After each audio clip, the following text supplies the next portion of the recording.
देखिए, पौधों में कायिक जनन, जिसे वेजिटेटिव रिप्रोडक्शन कहा जाता है, कायिक जनन कहिए चाहे कायिक प्रवर्धन कहिए, ये दो प्रकार का होता है।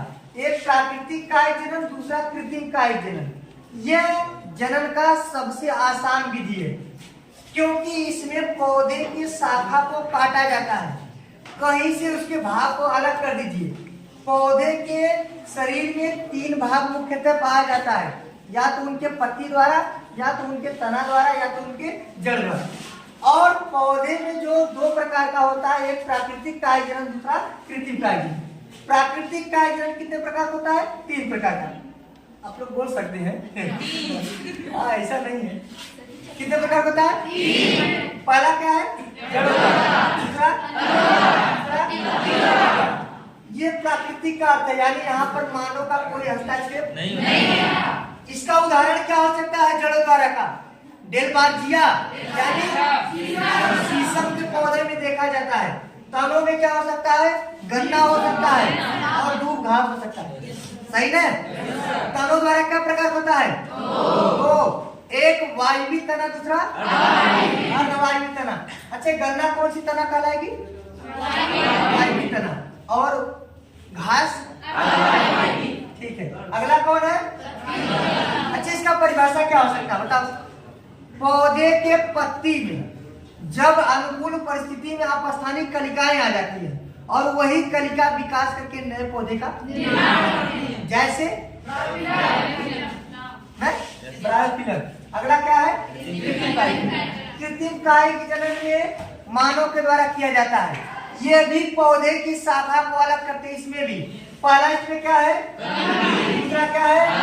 तीसरा क्या है? सही है?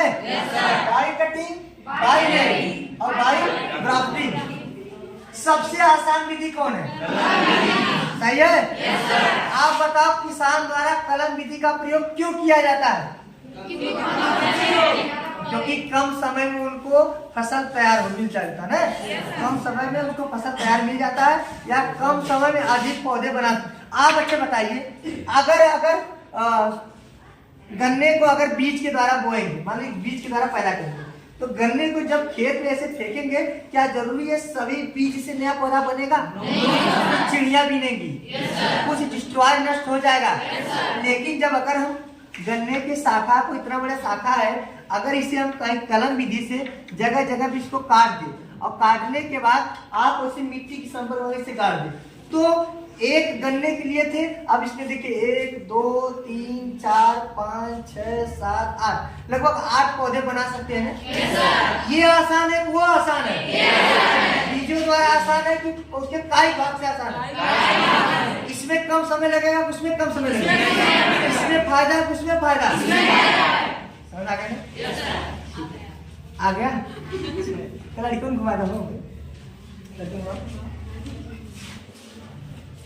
अब देखिए, अगला क्या है? दाग लगाना। अगला क्या है? दाग लगाना, जिससे अंग्रेजी क्या कहते हैं? By layering. अब देखिए, इसमें क्या होता है? पौधे के शाखा को अब झुका देंगे। इसमें पौधे के शाखा को झुका देते हैं। झुकाने पर इसमें देखिए, जरूरी नहीं है कि सभी पौधे के जो उसका तना है उसकी आवरण को हटाया जाए, उसके लेयर को हटाया जाए, जरूरी नहीं है।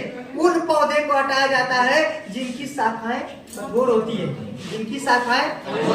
उन पौधे। ऐसा क्यों होता है? क्योंकि जब ये आवरण उनका मजबूत रहेगा तो नया जल्दी उसमें जड़ें आएंगी नहीं आएंगी, इसलिए इसकी शाखा को इसको छील देते हैं या हटा देते हैं।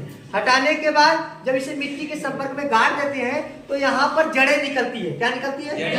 और कुछ समय के पश्चात इसे अलग कर दीजिए, फिर यहाँ से एक नए पौधे का निर्माण, इसे हम क्या कहते हैं?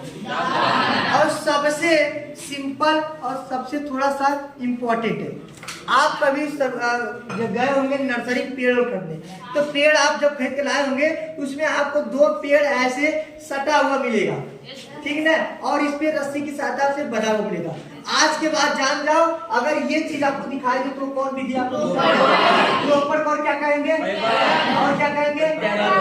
समझ में आ गया ना? किसी भी ये सबसे ज्यादा पूछा है, एक तो ये आपके बोर्ड परीक्षा में ये दोनों बहुत इंपॉर्टेंट है, ये कलम वाला और ये रोपड़ वाला।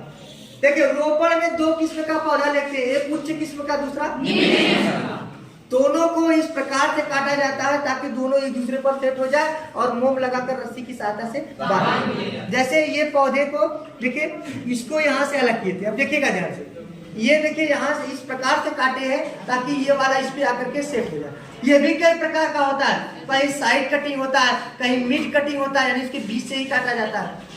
तो ध्यान दीजिएगा, ये से काम आप लोग अगर करिएगा भी ना तो ब्लेड से भी करिएगा और साथ साथ सुरक्षा के साथ करिएगा, ठीक है।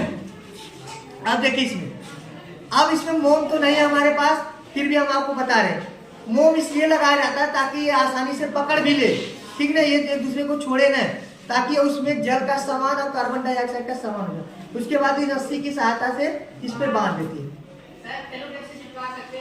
नहीं नहीं, किसी भी फेविकोल, फेविक्विक या किसी भी बोर्ड का उपयोग नहीं कर सकते हैं। जब आप ऐसा कर देंगे ना तो उसमें भैया वो कार्बन डाइऑक्साइड नहीं मिलेगा। आपका नाक बंद करके बोले भैया सांस लो, अच्छा, अगर आप लोग मुंह को बंद करके बोलो भैया सांस लो,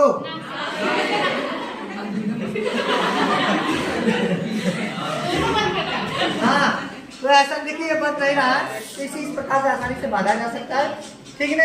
आप लोग ऐसा कर सकते हैं, घर से करिएगा भी, ऐसा करिएगा भी।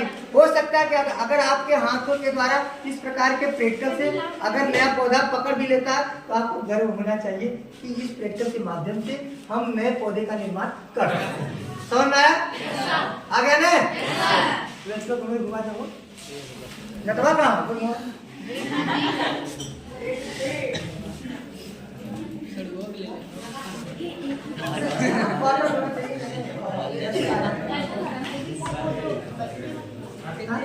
हाँ, मोम वही हो सकता है।